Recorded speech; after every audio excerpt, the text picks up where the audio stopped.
Ada aturan dalam ilmu hadis. Jadi di antara aturannya itu sebuah riwayat itu menjadi kuat meskipun asal usulnya riwayat yang lemah kalau menjadi perilaku sosial.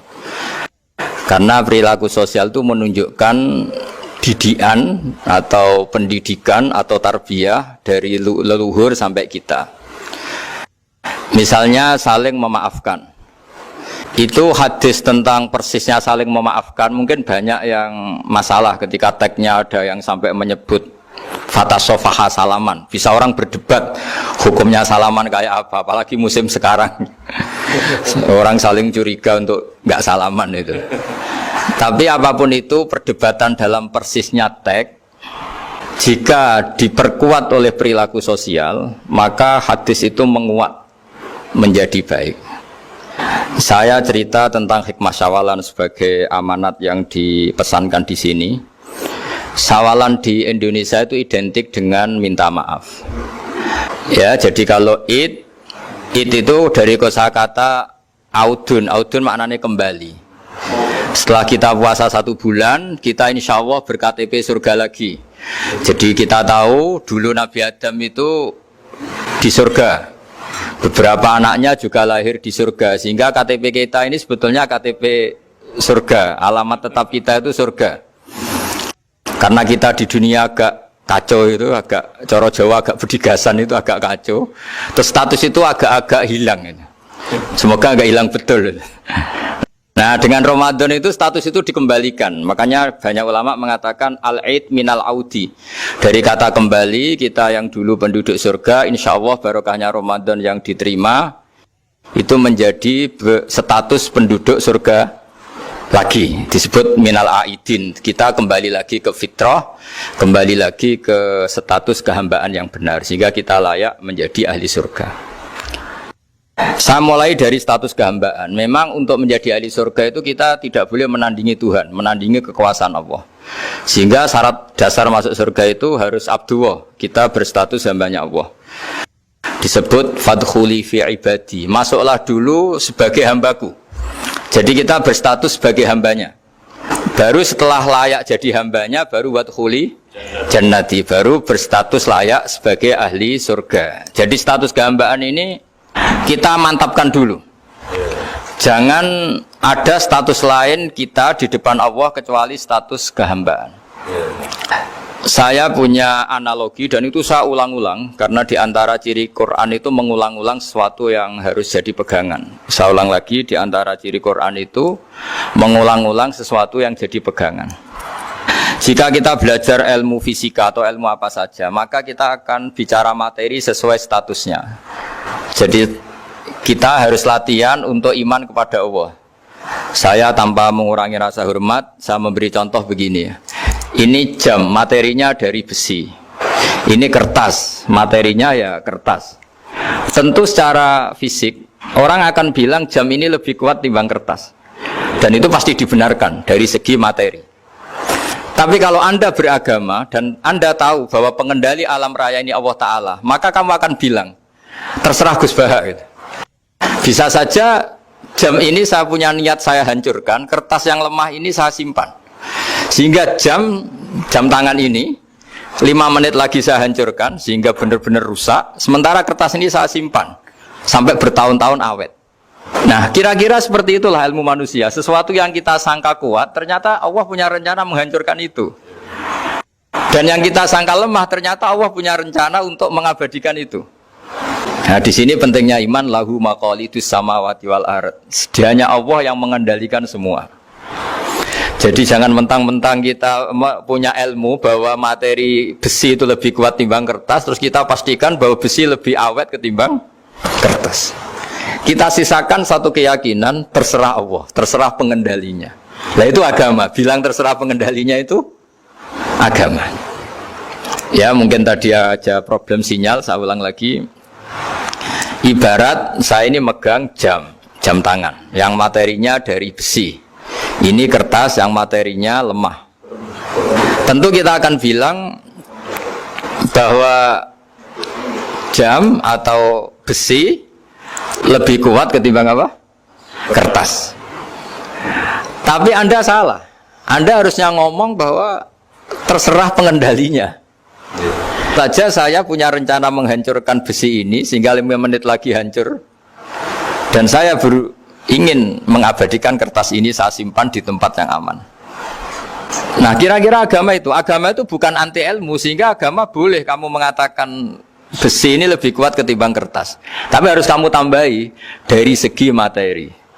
Tapi kalau dari segi pengendalinya, maka kita jawab terserah Allah Subhanahu wa Ta'ala. Nah, ini di sini pentingnya beragama. Jadi meskipun Mars itu kayak apa kuatnya, bumi, gunung kayak apa kuatnya, ternyata gunung yang kita kira kuat ternyata nyimpan magma yang potensi meledak. Yang gunung kecil yang kelihatan dari pasir kecil yang tidak berdaya ternyata nggak nyimpan magma, jadi nggak direncanakan untuk diledakkan. Itu, nah agama itu seperti itu yang disebut di surat Yasin misalnya, Allah itu siapa? Biyadihi malakutu kulli, yang dalam kendalinya itu semuanya di alam raya ini. Sehingga di kehidupan nyata juga sama. Ada orang yang nekuni ilmu ekonomi tapi miskinnya Masya Allah. Ada yang gobloknya Masya Allah tapi kaya. Ada kiai yang punya doa banyak, hidupnya biasa. Yang nggak punya doa kaya. Itu saya pernah baca di sebuah hadis qudsi. Ada riwayat begini, Nabi Musa ketemu Allah ditanya, limadza, kata Allah, kenapa saya memberi rezeki orang yang bodoh? Ahmak itu orang yang bodoh sekali. Kadang tak ciptakan dia jadi orang kaya, dan yang pintar ekonomi kadang tak ciptakan jadi orang miskin. Si Nabi ini tanya, kenapa ya Allah? Supaya dia tahu yang mengendalikan rezeki itu saya, bukan ilmunya dia, katanya. Jadi banyak orang, misalnya kita yang pintar dipekerjakan orang yang nggak pinter, yang punya pabrik tidak pinter, mengerjakan orang yang pinter. Jadi ya kira-kira agama itu seperti itu. Sehingga dalam kita beragama itu yang paling ditekankan itu tawadhu. Tawadhu itu merasa sopan atau memang sopan betul. Kalau dalam Ihya disebut, sekiranya Anda tidak bisa tawadhu secara rasa, tawadhulah secara ilmu. Saya ulang lagi ya, sekiranya Anda tidak bisa tawaduk secara rasa, tawaduklah secara apa? Ilmu. Karena ilmu itu akan abadi. Saya beri contoh begini, saya ini kan misalnya kiai di kampung saya atau di kecamatan saya. Saya mungkin bisa merasa hebat karena saya tokoh di sini. Tapi pastikan sebelum ada saya yang bernama Baha ini, agama sudah jalan. Dan di daerah lain yang nggak kenal saya juga agama sudah jalan. Betapa tidak pentingnya saya di kawasan-kawasan yang nggak butuh saya, atau di era yang sebelum ada saya. Nah, dengan ilmu seperti itu orang pasti tawaduk, karena dia tahu daerah yang nggak ada saya ternyata ya ada masjid, ada agama. Periode yang sebelum ada saya juga agama jalan. Sehingga kita tidak kumo luhur, wah kalau nggak ada saya agama nggak jalan. Zaman Wali Songo tidak ada saya, agama ya jalan. Ekonomi juga gitu. Kalau Anda pakar ekonomi yang mensejahterakan rakyat, cara tawadhu itu kalau nggak bisa dengan rasa, dengan ilmu. Sebelum ada kamu banyak orang kaya, banyak orang yang nggak kenal kamu juga kaya. Banyak periode yang saat itu udah ada Anda juga kaya. Berarti Anda ini tidak siapa-siapa. Makanya saya pernah didatangin seorang profesor. Ini kisah nyata. Gus, sebetulnya saya dengan bapak saya itu pinter mana? Bapak saya itu tidak tamat SD, tapi saya bisa profesor. Saya ini profesor, anak saya naik kelas saja sudah senengnya bukan main. Artinya ini orang bodoh bisa menciptakan orang pinter, yang orang pinter kesulitan menciptakan orang pinter lagi. Nah, kalau kita tidak bisa tawaduk secara rasa, tawaduklah secara ilmu.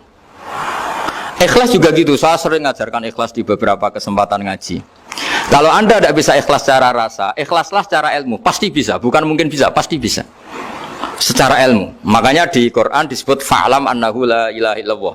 Ilmu, fa'lam itu dari kata ilmu. Saya beri contoh, saya mulai kecil sampai sekarang saya sekitar umur 50 tahun. Mulai kecil sampai sekarang itu ya bilang kalau kertas ini putih. Itu ya ada yang gaji, ada yang bayar, tapi saya selalu bilang kertas ini putih. Yang hitam ya saya katakan hitam, yang merah saya katakan merah. Kenapa? Karena itu fakta. Saya ulang lagi, karena itu fakta. Sehingga saya untuk mengatakan putih tidak perlu ada yang bayar.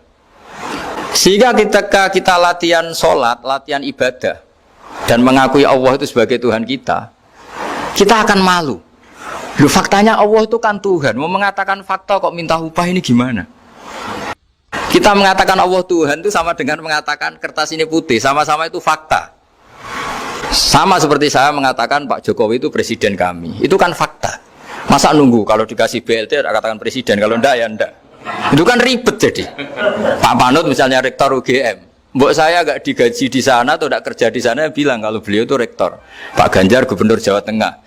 Mbok saya dikenal apa enggak ya beliau tetap gubernur. Lama sekali kita mengatakan fakta itu ikhlas. Ikhlas itu artinya enggak minta apa-apa. Karena kita ingin ngomong sesuai fakta. Nah Allah Tuhan itu fakta gitu. Nah kenapa untuk mengatakan Allah Tuhan nunggu? Bah, saya ini Tuhan kamu. Ya nunggu dulu Gusti, kalau engkau masukkan kami ke surga, engkau Tuhan. Kalau enggak ya enggak jadi. Tidak bisa seperti itu. Ya Allah tetap Tuhan. Nah kalau Anda tidak bisa ikhlas secara rasa, ikhlaslah secara ilmu.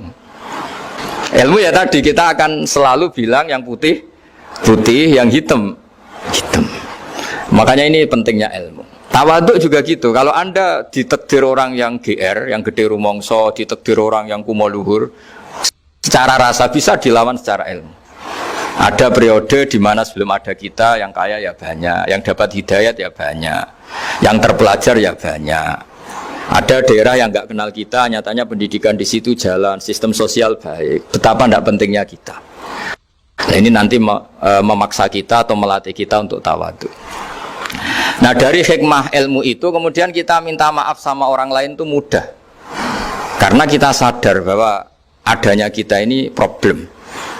Saya sering digojlok orang-orang kaya. Orang-orang kaya itu ya kadang agak kurang ajar tapi nggak bisa dibantah.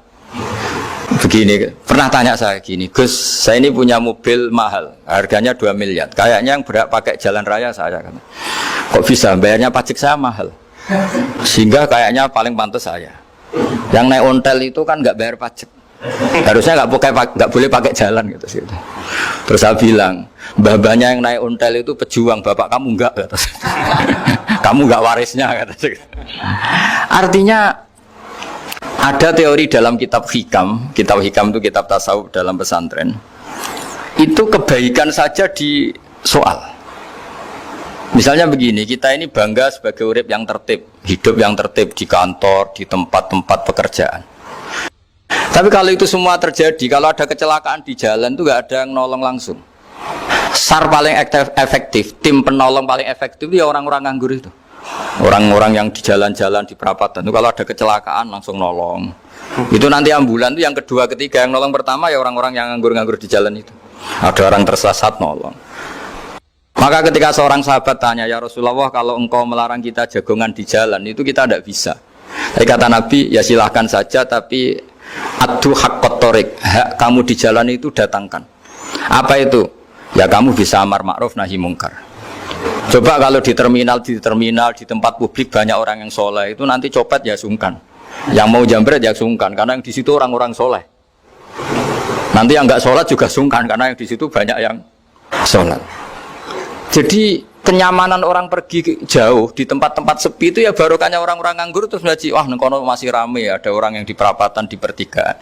Bayangkan kalau ini orang-orang soleh, pasti itu nyaman, karena wilayah publik dihuni orang-orang yang soleh. Tapi orang pasti bilang itu nggak tertib. Kita inginnya hidup ya tertib di kantor atau yang suka di masjid, di masjid. Tapi kalau itu terjadi, itu nggak ada tim SAR gratis yang setiap saat kalau ada orang kecelakaan nolong. Makanya dalam makalah hikam itu paling masyhur diantaranya itu, manusia itu siapa? Manusia itu mangkanat mahasinuhu masawiyah, fakih falatakun masawihi masawiyah. Manusia itu orang yang saat baik saja ada salahnya, apalagi pas salah. Jadi kalau kamu punya toko lagi laris dan saat laris itu Anda ngerumat keluarga Anda melakukan kebaikan pada keluarga Anda, pasti ada toko lain yang termahjubkan, yang tersingkirkan. Makanya saya pernah diskusi sama kiai besar, guyonan sama saya. Kita kalau kiai besar sebaiknya kalau diundang di musala kecil datang apa enggak? Kata kiai yang satu, jangan datang Gus, itu jatahnya kiai kecil. Terus kata yang satu, datang Gus sebagai bukti tawaduk bahwa kita kiai besar pun mau diundang yang kecil. Akhirnya kita ini ya kadang datang kadang enggak, karena kadang kita enggak datang supaya jatah rezeki kiai kecil enggak terambil. Kadang ya mau datang supaya dikira tawaduk. Makanya kalau seorang profesor sering turba di bawah itu ya kasihan yang S1, SPDI itu kan nanti nggak jadi bintang kalau profesornya sering turun. Kalah terus itu tuh. Jadi kadang-kadang itu orang itu harus berpikir secara ilmu, jangan rasa terus. Jadi itu ilmu. Jadi semua yang kebaikan yang kita lakukan itu secara ilmiah bisa diperdebatkan. Ada orang senang ngomong serius supaya bangsa ini maju. Tapi bapak saya itu pesan saya, kamu kalau ngiyai itu jangan sering ngomong serius kan. Masyarakat sudah capek mikir utang, mikir keluarga. Udah gitu sowan kiai dijak ngomong serius lagi nanti capek kan. Sehingga kiai-kiai dulu itu kalau ketemu orang ya guyon terus. Karena tahu masyarakat sudah capek. Sudah banyak yang takut tanggal kredit gitu.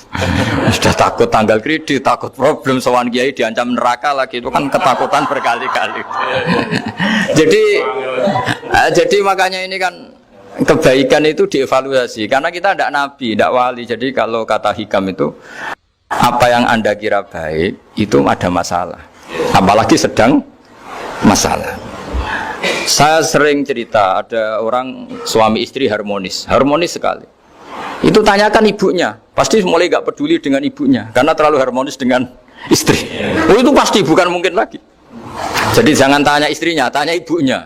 Oh jok nikah lupa saya, ngalor ngidul sama istrinya. Tanyakan temannya, wah itu jok nikah lupa temennya. Tapi yang baik sama teman, tanyakan istrinya, jatah belanja untuk ngopi. Ya begitu terus itu. Jadi siklus sosial itu. Nah, di sini pentingnya saling minta maaf karena dalam kebaikan kita pasti ada kesalahan. Ketika karir kita baik di pemerintahan maupun di kampus, pasti dengan sendirinya ada yang agak tersingkirkan. Meskipun itu sudah hukum alam, tapi apapun itu kita harus minta maaf. Makanya banyak, saya sering cerita berkali-kali, dulu itu ada dua nabi yang seangkatan. Itu luar biasa debat ilmiahnya, tapi debat baik. Mulai dulu ya ada polemik itu ya mulai dulu ya ada. Yang Nabi Yahya itu suka berkawan orang-orang soleh. Kalau ditanya kenapa kamu berkawan orang-orang soleh, ya enak lah karena berkawan orang soleh. Yang Nabi Isa sering berkawan orang-orang yang nggak jelas. Ditanya kenapa anda suka berkawan orang-orang yang nggak jelas, innama ana tabibun udawil mardo. Nabi dan kiai itu ibarat dokter, ya tentu menyembuhkan yang sakit. Kalau anda seorang dokter pasti neliti daerah-daerah pandemi, masa neliti daerah sehat? Nah, jadi dulu bapak wasiat ke saya gitu, kowe nak jadi kiai kok bengkel, jadi kiai itu kayak bengkel, kalau nggak siap dadani orang nggak jelas ya jangan jadi kiai gitu. Itu ya, tapi kan masalahnya kita sendiri solehnya pas-pasan, takut terkontaminasi. Jadi yang jelek bukan jadi baik, kita yang baik jadi jelek. Nah itu kan mulai dulu ya polemik, sejauh mana kita punya kekuatan untuk tidak terpengaruh yang negatif. Yang negatif terpengaruh kita menjadi positif. Jadi ini cerita-cerita sawalan bahwa dalam kebaikan kita itu ada kesalahan. Maka kita tetap istighfar, tetap saling minta maaf.